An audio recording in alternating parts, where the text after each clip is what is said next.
बिस्मिल्लाहिर्रहमानिर्रहीम। अस्सलामुअलैकुम दोस्तों, क्या हाल चाल हैं। मैं उम्मीद करता हूं कि मेरे तमाम दोस्त खैरियत से होंगे। दोस्तों, मोहम्मद अहमद भाई ने कार्गो की है आज ओकाड़ा में।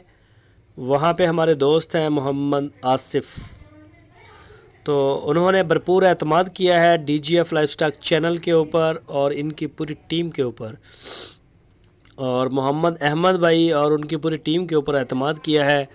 तो हम शुक्रिया अदा करते हैं भाई मोहम्मद आसिफ साहब का कि उन्होंने जो है वह भरपूर एतमाद दिखाया, अपना भरपूर एतमाद किया। तो हमारी भी कोशिश है इंशाल्लाह कि दोस्तों को यह एतमाद है उसको बहाल रखेंगे, उसको जो है वो इंशाल्लाह उनके एतमाद पे पूरा भी उतरेंगे। तो हम भी शुक्रिया अदा करते हैं भाई मोहम्मद आसिफ का। शुक्रिया भाई आसिफ और शुक्रिया ओकाड़ा। सब करता आपका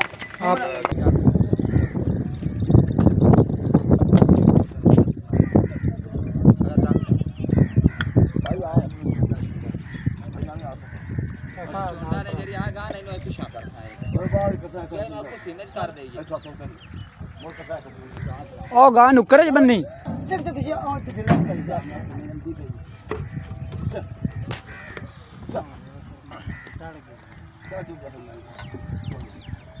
थोड़ा पैर नहीं